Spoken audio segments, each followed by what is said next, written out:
I'm excited because I'm using this episode of the Observation Deck to introduce a new idiosyncratically occasionally recurring feature which I'm going to call Blade Runner Watch. You might remember the movie Blade Runner was supposed to take place in November of 2019.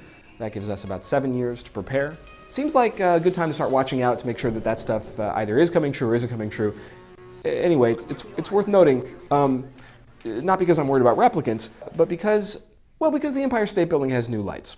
You probably know that the Empire State Building in New York used to do this thing where they would change the color of the lights around the observation deck and the tower depending on like a holiday. It'd be red and green for Christmas or orange at Halloween, something like that.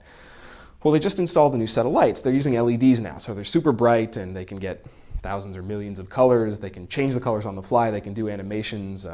The lights can go up and down the tower. On election night, they actually had the electoral vote tally with red and blue, which turned the whole building into essentially an infographic, which I sort of love. I've talked about on this show before the power of putting words on cityscapes, but that power is magnified exponentially when the words actually move, when the buildings can teach you something. When I was growing up in LA, there was a building, the Mutual of Omaha insurance building, that had a rotating beacon on the tower. I think because when it was built, airplanes actually flew low enough that if they didn't see the tower, they'd run into it, and there used to be an airfield near there. Of course, by the time I was a kid, that wasn't a problem. And by the time I was a teenager, they actually took that down and they put up a light-up beer sign, if I remember right.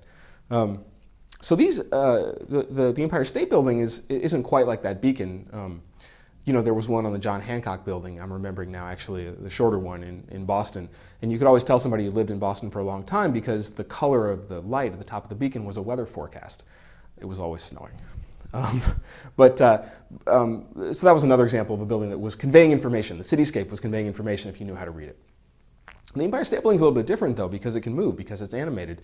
That's a little bit more like a zipper, the lights that news organizations will put on the outside of their buildings, like in Times Square, to give the headlines. The Japanese are way ahead of us on this kind of stuff, as I guess was often the case. Their downtowns in Tokyo were full of these animated active surfaces, right? Multicolored lights flashing on and off, moving around.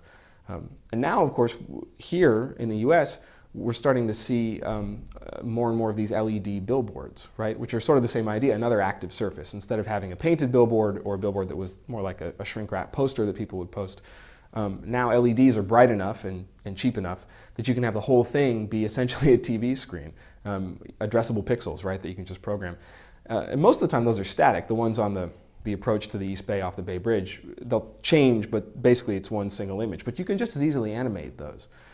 That's where the Blade Runner thing comes in. You might remember in the movie there were whole walls of addressable pixels on buildings, mostly used for advertising. And they'll do some of that in Times Square now too. A lot of what used to be static billboards in Times Square are now basically big TV screens.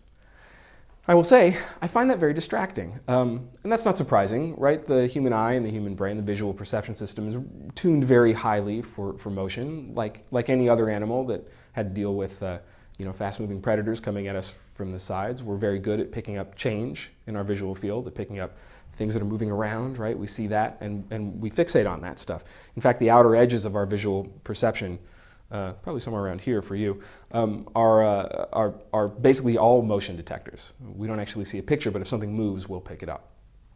What that means is, if you've ever seen a kid standing in front of a television, you know that moving images are hypnotic. And that really throws me off my game in a city. If I'm looking at a TV screen instead of a building, I kind of don't know where I'm at in a town. So I guess this would be the negative Blade Runner watch, because it really makes me a little uneasy to see TV screens where I think a picture or a building should be. I'll tell you, who's not bothered by this stuff at all? Replicants.